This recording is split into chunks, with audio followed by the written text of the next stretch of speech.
When you're pregnant, even a simple cold or flu can feel very overwhelming. And many women believe they just have to suffer through it. But what's safe, what's not? And with flu season coming, what should moms-to-be know about vaccines and medications? Well, joining me now is Dr. Marguerite Brathwaite from Innovative Women's Care, here to guide us through some of those really big questions. Good morning. Hey, Jessica, how are you? It's great to see you. I mean, these are some questions that really fill a pregnant woman's mind of what can I take and what is safe. So let's start with kind of the basics here. What should women do when they get sick during pregnancy? You know, it's really important, to be healthy so that you don't get sick. So you want to always start off with rest, hydration, and having nutritious meals to maintain your immune system so you don't get sick. But if you do get sick, there are safe steps and medications and immunizations that can help you. Yeah, and that sort of leads right into our next concern here, which is what are those medications and what medications are really considered safe for pregnant women to take? Mostly, Tylenol is generally considered safe in pregnancy. You can also do saline and humidifiers to help with congestion. A lot of decongestants and medications for cough are safe in pregnancy that you can take. If you get a fever, short of breath, or dehydrated, you definitely need to call your healthcare provider and go in for those kinds of things. But you can suffer through minor colds and or you shouldn't suffer, but try to treat minor colds with hydration and fluids. But anything that gets worse, you definitely can take a decongestion medication like Sudafed, or if you're have a cough, you can take something for your cough. But you want to make sure that it doesn't have any alcohol in it, so you always want to read the labels. But like a Robitussin or anything for cough, all those things are generally safe in pregnancy. Yeah, so a lot of over-the-counter things. So we're obviously, we're about to hit into flu season. So the big question, I'm sure, on a lot of mommy-to-be's minds are, what is the best course of action? Do you vaccine? Do you not vaccine? What's safe in that regard? Well, generally, getting the flu vaccine is highly recommended in pregnancy. When you're pregnant, you can have serious complications getting the flu for both you and the baby. So it's generally recommended to take it. You can take the flu vaccine during any trimester during pregnancy. It's safe to get the flu vaccine. If you choose not to vaccinate, then you want to have a strong immune system. And, take your prenatal vitamins, and vitamin D will help boost your immune system.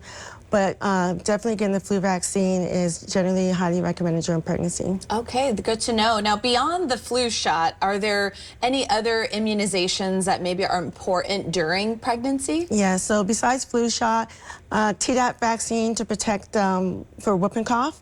We don't really give that around the third trimester to help protect the baby from whooping cough. Anybody taking care of your baby should also get the Tdap vaccine.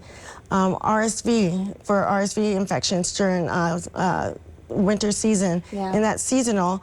There's new vaccines for RSV. If you take it between 32 weeks and 36 weeks and 6 days, it will help protect the baby immunity from RSV as soon as it's born for the first 18 months of its life. If you give birth 2 weeks before, after taking that vaccine, the baby can still get that vaccine, or if you choose not to get the RSV vaccine, and the baby can still get that vaccine, but it would take 6 months for the baby to build antibodies for the RSV. So if you take it and the baby's born 2 weeks after you take the vaccine, the baby be automatically immune for the first 18 months of its life. And you want to get the Pfizer vaccine on that one. 32 and 36 weeks and 6 days. Well, all important insight to know. Now, we're going to shift here. Your team is actually part of a baby event over at Summerlin Hospital. So what does that entail? It's happening on September 13th, but what is all involved in there, and what can people expect attending this event? Yeah, Summerlin has it every year, and it's a baby event that lets you know about the hospital, the birthplace, and they have other vendors there that can give you information on yoga and pregnancy, vitamins in pregnancy. Just different vendors come and set up, different doctors, different pediatricians, and different vendors are there. So it's a good place to go if you want to get any information about your baby in Summerlin Hospital. Yeah. Now, I know as an OB, you're always saying, get those mammograms done. And in October, you're actually going to be hosting a mammogram awareness caravan. So what is that? So every year we do the mammogram caravan. And we start at one location, and all the cars come and decorate the cars just to bring awareness to how important mammograms are and how mammograms save lives. Yes. Well, Dr. Brathwaite, thank you for joining us this morning. All your insight and a few events that people can look forward to. For more information, you can visit innovativewomenscare.com or stop by their brand new office located at 851 South Rampart, Suite 160 in Las Vegas. And mark your calendars on September 13th. Innovative Women's Care will be part of the baby event at Summerlin Hospital, and in October, they'll host their mammogram awareness caravan.